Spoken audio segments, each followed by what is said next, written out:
I not only missed the sunrise this morning, but I missed the women's conference singing in the sunrise, I think.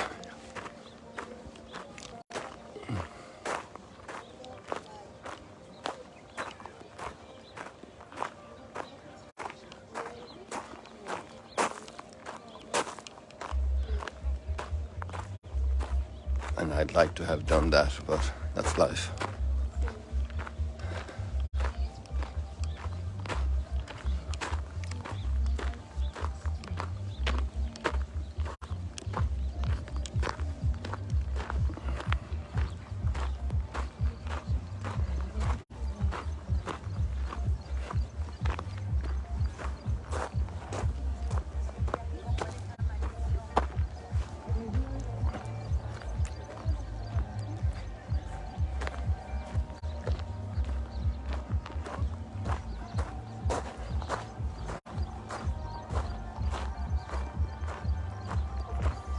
A week from today, we'll have the Easter Vigil. I think on Wednesday evening, Pesach is starting. And Ramadan is in full swing this year. So all three major monotheisms celebrating very special times on their calendar.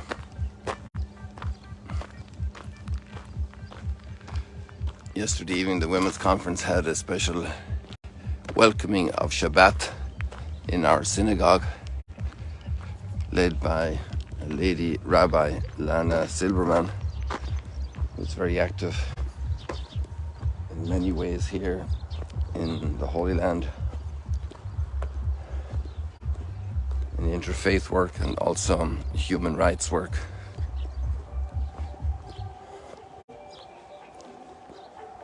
It was very special to see the synagogue filled with people singing together. We rarely let people in there because of the sensitive nature of the archaeology, so all these ladies went in with great care and circumspection for the details of the place.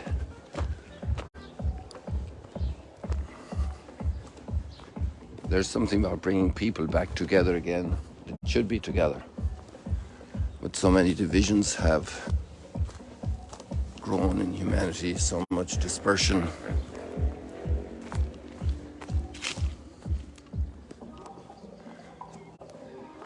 Here's this rich vegetation growing again.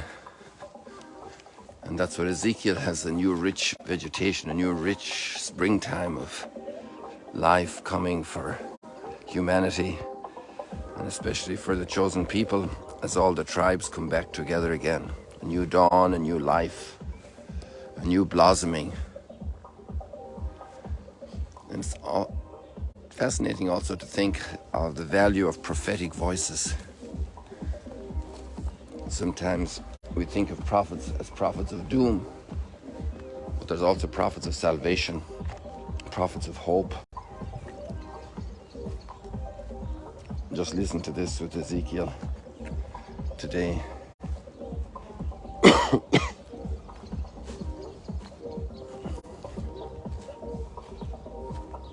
Thus says the Lord God, I will take the children of Israel from among the nations to which they have come and gather them all from all sides to bring them back to this land, to their land.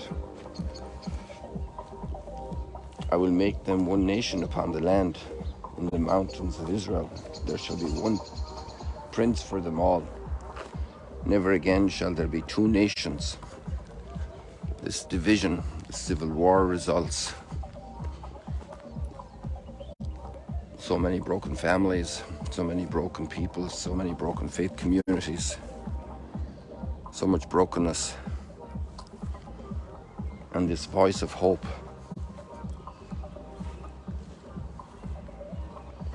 Never again shall there be two nations, and never again shall they be divided into two kingdoms. Actually, right now, the state of Israel is going through major tensions internally.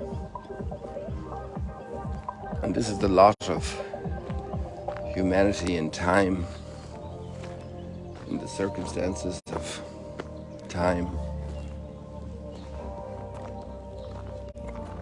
bush is being cut here, so I can't go through here.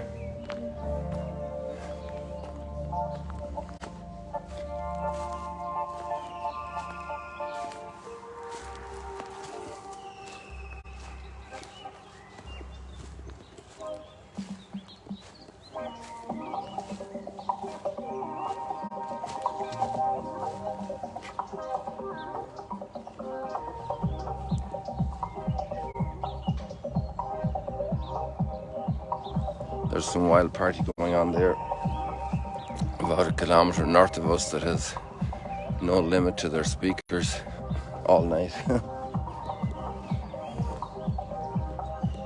These guys have a lot of fishing poles up.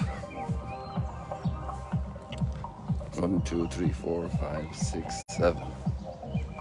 Good biblical number.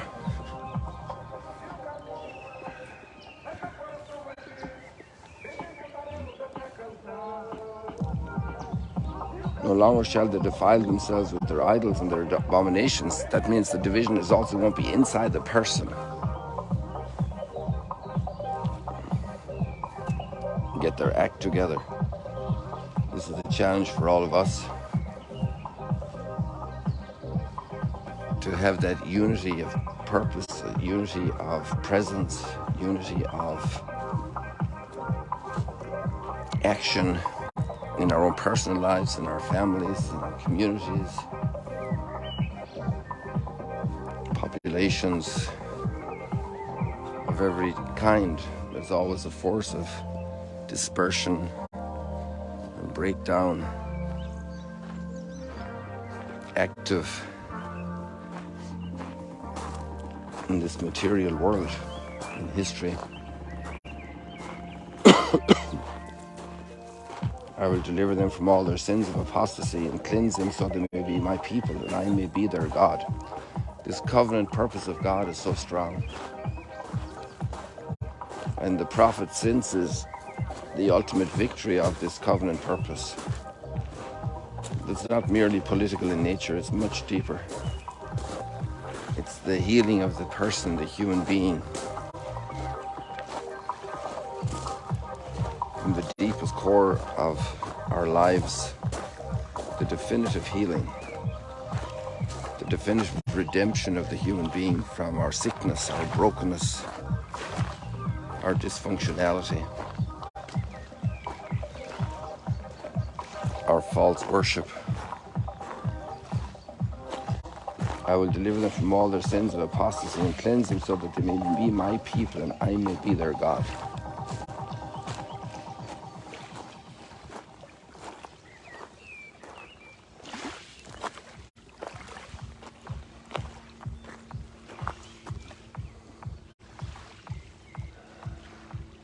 We need more rain, but I don't think those black clouds are going to bring it. Who knows? I hadn't seen any precipitation forecast.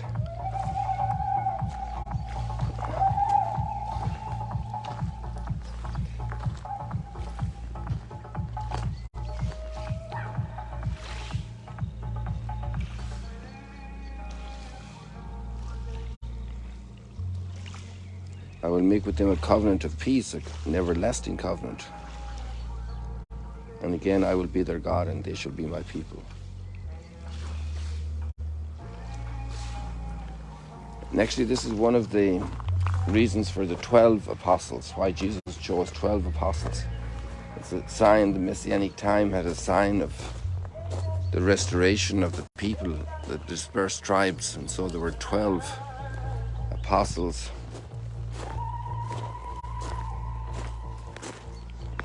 To dramatize, to indicate, to signal the beginning of this promise being fulfilled, the rebuilding of God's people.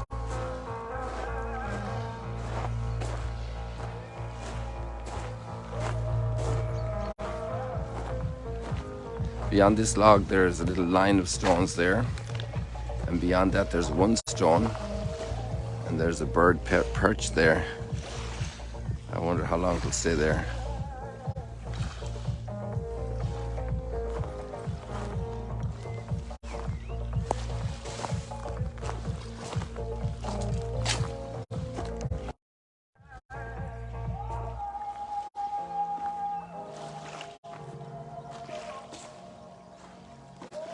There we go.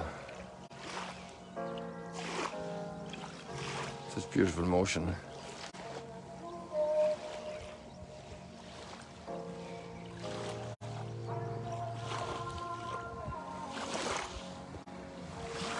And then quite a contrasting piece, although it's serving the exact same purpose. Jesus raised Lazarus from the dead in chapter 11 of John's Gospel. And this has created an impasse, the crossing of a red line for the leadership. And something has to be done because so many people are coming to believe in him. And there's that famous line that was said unbeknownst to even himself, that is characterized as prophetic because he was high priest that year. It's necessary for one person to die so that the people can live. It's interesting that by the resurrection of Lazarus, by doing that, Jesus provoked the decision of the highest religious authorities to have him killed. But then look at the meaning of it, something that's so horrible. Oh, I found our Egyptian geese, at least one. Something that's so horrible that God in his providence has woven it into the great plan of redemption.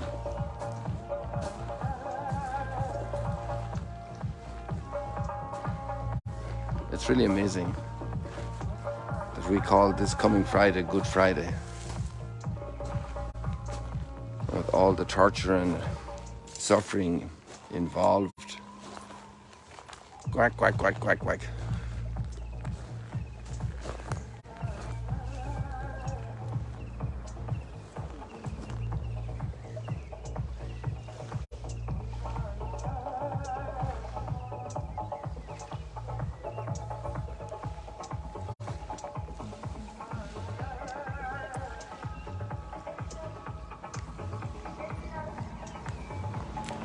So this one seems to be here alone. I know if it's the one that was raiding the others when they were small chicks.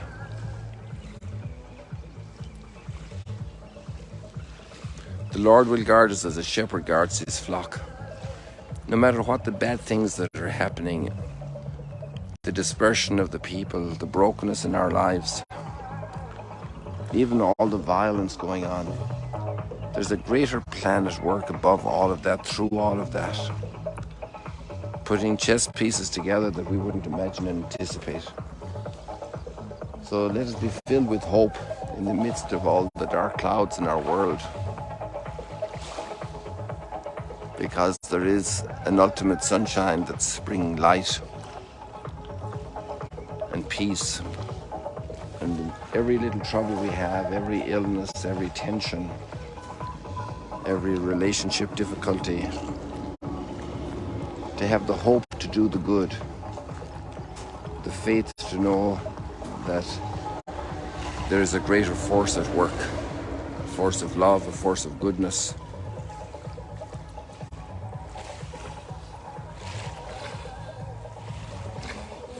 It's the ultimate triumph.